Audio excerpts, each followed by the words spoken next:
ঈদের পরে আবারও দেবরের আবদার পূরণ করার জন্য লুচি আর মগজের খাটাখাট বানানো হলো। চা ছাড়া কি জীবন চলে বলেন? আমার তো ইদানিং একদমই চলে না। মানে গোটা মশলা দিয়ে হচ্ছে প্রথমে ফুটায় নিলাম দুধটা। এই এই এই এই এই এই গেল গেল গেল টিকিটটা কমাও তো। ইয়েস বাবা। ওকে, এখন আমি হচ্ছে চায়ের পাত্তি দিয়ে এখন ফুটাইতে দিব। তেজপাতা দিয়েছি, দারচিনি দিয়েছি, আর না দারচিনি না, এটা এলাচ আর হচ্ছে লং। মশলা চা হবে। সো এইদিকে হচ্ছে চায়ের পাত্তি ফুটুক, আর এইদিকে আমাদের আজকের খানা দানার প্রিপারেশন কি হবে সেটা আপনাদেরকে একটু দেখাই দিই। এখানে হচ্ছে 3টা বিফ মগজ নিয়ে আসছে আপনাদের ভাইয়া। ঈদের আগে বিফ মগজ পাইছিল না, সব জায়গার মগজ শেষ হয়ে গেছিল। তো পরে ল্যাম মগজ পাইছিল, যতটুকু ততটুকুই নিয়ে আসছিল। তা আমার দেবরের নাকি এই মগজ ভুনা, মানে আমাদের যে মগজের খাটাখাটির রেসিপিটা আমি করি লুচি দিয়ে ঈদের দিনের সকালের, মানে প্রতি ঈদে আমার ওই মেনুটা থাকে, এবং আমার বাসার গেস্টরাও ঈদের দিনে ওইটা খুব পছন্দ করে। তো সব গেস্টরা এসে খেয়েছে আলহামদুলিল্লাহ। তা আমার দেবরের কথা হচ্ছে, ভাবি আমার খেয়ে শান্তি হয় নাই, আমার আরও লাগবে। তো এই জন্য ঈদের পরে আপনাদের ভাইয়া আবার বাজারে গেছে, যে দেখে যে তারপরে হচ্ছে গরুর মগজটা আসছে দোকানে। তো এখানে 3টা গরুর মগজ আমি দিয়ে দিলাম। ক্লিন, হাফ ক্লিন করছি আর কি, পুরোটা কাঁচা অবস্থায় করা যায় না, গলে যায়। তো এখন এটা সেদ্ধ করে তারপরে আমি আবার পানি ফেলায় ভালো করে ক্লিন করব। আর এটাকে সেদ্ধ করার জন্য আমি একটু লেবু কেটে দেই, আদা বাটা বা কুচি যেটাই থাকুক সেটা দিই, হলুদের গুঁড়া আর হচ্ছে একটু লবঙ্গ। এতে করে হয় কি, মগজের যে এক্সট্রা গন্ধটা থাকে এইটা চলে যায়। আর সুন্দর মতো সেদ্ধ হয়ে গেলে তারপরে ক্লিন করে আমি মগজের খাটাখাটটা রান্না করার প্রিপারেশন নিয়ে নিব। আর মগজের খাটাখাটের সাথে লুচি তো লাগবেই। লুচির ডিপার্টমেন্ট বরাবরই আপনাদের ভাইয়ার থাকে, কারণ আমি হচ্ছে আটা ছেনা বা মথা একদমই পারি না। এই যে আমার হাতের এখানে একটা কাটা আছে, তো এই কাটাটার জন্য আমি যে এইভাবে ছেনতে গেলে আমার খুব মানে রগে টান লাগে, ব্যথা লাগে, এই যে এটার জন্য। তো এই কাজগুলো সাধারণত আপনাদের ভাইয়া আমাকে মানে সবসময় করে হেল্প করে। তো বেলা, ছেনা, মথা, কাটাকাটির কাজ। তো আপনাদের ভাইয়া হচ্ছে লুচির জন্য ময়দা মথে রাখতেছে। লুচি সব থেকে ভালো হয় হচ্ছে ময়দা দিয়ে। তো এটাকে এখন রেস্টে রাখতে হবে। এদিকে মগজের এটা আমাদের হয়ে গেছে। চাটা ঢেলে ফেলো একটু, চাও ডান। মগজটা আমি এখন সেদ্ধ করে রাখলাম। এখন চা নিয়ে আগে একটু বসবো, তারপরে রান্না বান্না একটু পরে করব। মগজের খাটাখাট রান্না করার জন্য এই যে মগজটাকে একদম ফাইন একটা চপ দিতে হবে, একেবারে মিহি চপ যেটাকে বলে, যেরকম করে চপ দেওয়ার পরে এটাকে সুন্দর মতো একটু বেশি করে পেঁয়াজ দিয়ে তারপরে মশলাপত্র দিয়ে রান্না করার পালা। আমি তেলে হচ্ছে গোটা মশলাগুলো দিছি আর পেঁয়াজ আর সামান্য একটু লবণ দিয়ে এবার পেঁয়াজটা একটু ব্রাউন করে ভেজে নিব। পেঁয়াজ ব্রাউন হয়ে আসলে আমি এখানে আদা রসুনের পেস্ট আর গুঁড়া মশলা, ধনিয়ার গুঁড়া, জিরার গুঁড়া, মরিচের গুঁড়া, হলুদের গুঁড়া, লবণ এগুলো সব দিয়ে দিছি। এবার এই মশলাটাকে আমি ভালো মতো একটু কষায় নিব। আর এই মশলাটা কষানোর সময় আমি দিয়ে দিব হচ্ছে একটু বেশি করে টমেটো কুচি, কারণ টমেটোটাও একদম গলে যেতে হবে। সো মশলার সাথে টমেটোটাও কষানো হবে। আর এই মশলাটা কষাতে হবে হচ্ছে অনেক বেশি সময় ধরে, মানে কয়েকবার করে পানি দিয়ে দিয়ে মশলাটা কষায় নিতে হবে। এই মশলাটা আমি কয়েকবার পানি দিয়ে দিয়ে অনেকক্ষণ ধরে কষাইছি। তারপরে যে তেল উপরে উঠে আসছে, যেহেতু মগজের কাটাখাট রান্নায় আসলে তেল মশলা সব কিছু একটু বেশি বেশি দিতে হয়, তো মশলাটা যেন ভালো মতো আগে কষানো হয়, এটা টেস্টে অনেক ডিপেন্ড করে আর কি। আমার মশলাটা ভালো মতো এই যে কষানো হয়ে গেছে। এখন আমি দিয়ে দিব হচ্ছে এই যে মগজটা একদম কেটে কেটে রাখা মিহি চপ করে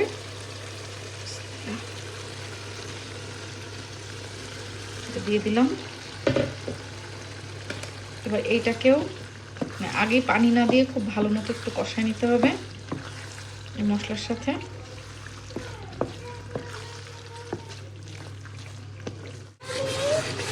জি বাবা, হ্যাঁ এবার এটাও একটু কষানো হয়ে গেছে। আমি সামান্য একটু পানি দিব, যেহেতু মগজটা সেদ্ধ হয়ে আছে, খুব বেশি পানি আসলে লাগবে না।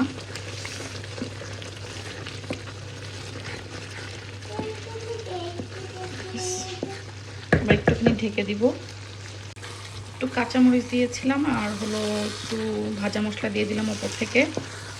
এটা এখন একদম ফ্রাই হয়ে আসছে, ভাজা ভাজা উপরে তেল ভেসে আসলেই মানে এটা হয়ে গেছে। এখন উপর থেকে একটুখানি ধনেপাতা কুচি, ব্যাস এটা এখন একদম সার্ভিংয়ের জন্য কিন্তু রেডি। এবার এই পাশে হচ্ছে আমি ফুচকা ভাজার জন্য তেল গরম দিছি। সরি, ফুচকা না, লুচি। আমি উলট পালট কথা বলতেছি আজকে, খালি গতকালকে এরকম উলট পালট কথা বলছি ভিডিওতে। আল্লাহ জানে আমার মানে মন কোন দিকে কি কোন দিকে, মনে হয় কোনো কিছু একটা ব্রেনে চলতেছে, বুঝছো। তা আপনাদের ভাই আমাকে হচ্ছে লুচিটা বেলে দিচ্ছে। এদিকে এটা আমি চুলাটা বন্ধ করে দিই, আর তেলটা আরেকটু গরম হলে আমরা লুচি ভাজা শুরু করব। বিসমিল্লাহির রহমানির রহিম।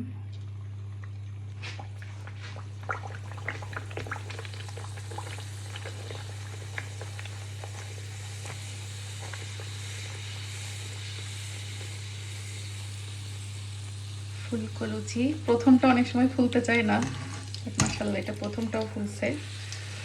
আর লুচি কিন্তু খুব বেশি সময় ধরে ভাজতে হয় না, তাহলে হচ্ছে লুচি লাল হয়ে গেলে কেমন জানি কড়া শক্ত শক্ত হয়ে যায়। লুচি সফট রাখার একটা ওয়ে হচ্ছে লুচি একটু হাই হিটে খুব অল্প সময়ে এরকম সাদা সাদা থাকতেই এটাকে উঠায় ফেলতে হবে। এটাই হচ্ছে লুচি ভাজার কালার।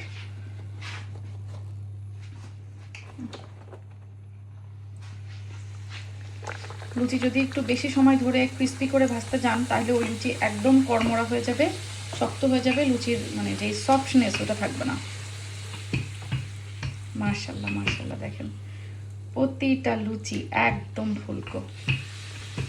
আর লুচি হচ্ছে একবারে উল্টাই ওটা ভাজা ডান করতে হবে, মানে বারে বারে উল্টালেও কিন্তু লুচির যে টেক্সচার ওটা নষ্ট হয়ে যায়, সফটনেস। সো যেবার উল্টাবেন একবারই শেষ।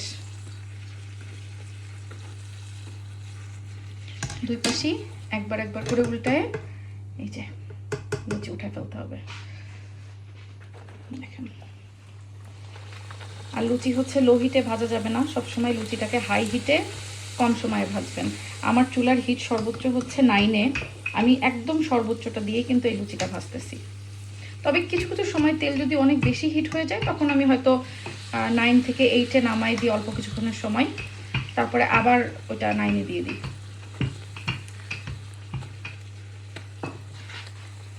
আমি ভিডিওটা একেবারে ফাস্ট ফরওয়ার্ডও করিনি, কাটিংও করিনি, তো আপনারা যাতে দেখে বুঝতে পারেন যে এক একটা লুচি ভাজতে আমার কতটুকু সময় লাগছে। এই যে এভাবে একটু হালকা করে চাপ দিয়ে দিতে হবে, তারপরে যখন ফোলা শুরু করবে তখন এটাকে ছেড়ে দিতে হবে, এটা আপনা আপনি ফুলে যাবে। এই হচ্ছে লুচি ফোলানোর টেকনিক। আর অবশ্যই আটাটা ভালো করে ময়ান করতে হবে বা মথতে হবে, না হলে কিন্তু ফুলতে যাবে না। আর বেশি মোটাও করা যাবে না, বেশি পাতলাও করা যাবে না, বেলারও কিন্তু একটা প্রসেস আছে। আর এই ফুলকো লুচির রেসিপি কিন্তু অনেক আগে থেকে, প্রায় 6-7 বছর আগে থেকেই আমার রেসিপিস বাই সেজাস মম চ্যানেলে আছে। সো আপনারা কিন্তু যারা মানে প্রপার রেসিপিটা চান, আজকে যদিও আমি পুরোটাই টিপস যা আছে সবই বলেছি, তারপরেও যদি চান যে না আমি রেসিপি দেখব, তাহলে রেসিপিস বাই সেজাস মম ওই চ্যানেলে গেলে, বা আপনি ইউটিউবে গিয়ে ফুলকো লুচি বাই রেসিপিস বাই সেজাস মম এটা লিখে সার্চ দিলেও চলে আসবে আমার রেসিপির চ্যানেলের ওই রেসিপিটা।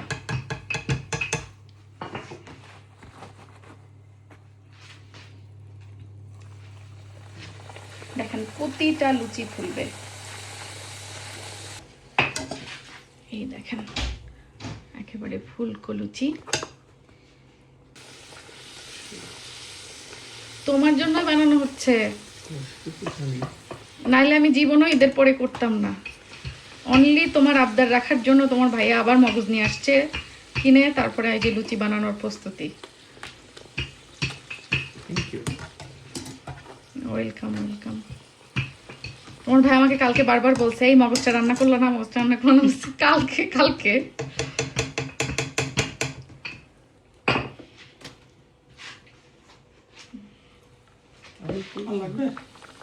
এমন করে ফেলো। শোভন বলতে পারবে, শোভন লাগবে না লাগবে না। নাস্তাটাই পিল করে ফেলা যাবে। 10টা মতো আছে।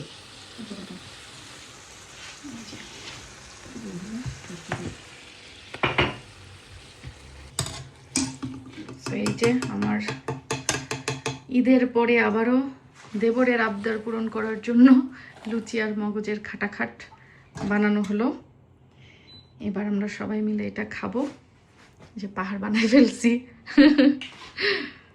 সুন্দর লাগছে না দেখতে? মাশাআল্লাহ। আচ্ছা ঠিক আছে বাবা। তো আজকে আমরা এখন এই যে লুচি আর মগজের খাটাখাট খাওয়া দাওয়া, সাথে হচ্ছে ঈদের নাটক দেখতেছি। আমার সব দর্শক ভাই আপুরা কমেন্ট করে বলছিল যে ফ্যামিলি ম্যান নাটকটা নাকি ভালো করছে।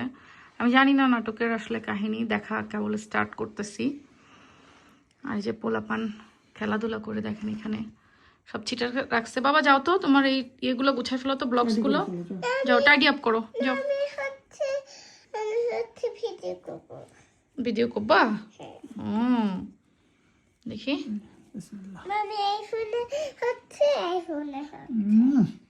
কি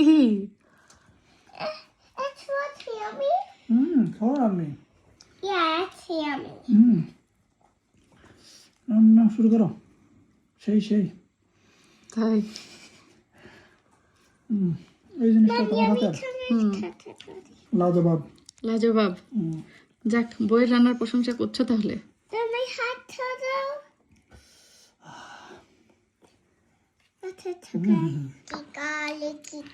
এটা খাইতে হবে হচ্ছে এরকম। আর এই যে দেখেন অল্প সময় ভাজার ফলে লুচিটা কিন্তু অনেক সফট, আর ওই যে ক্রিস্পি ওরকম ইয়ে হবে না, একদম সফট হবে খুব।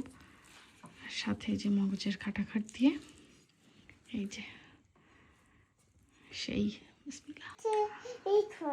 বিগ ওয়ান লুচি। ওকে, তুমি খাও। কেমন হয়েছে লুচি? ইয়ামি? চাচুর কাছে কেমন লাগছে বিগ ওয়ান লুচি? খাওয়াই ব্যস্ত। তাই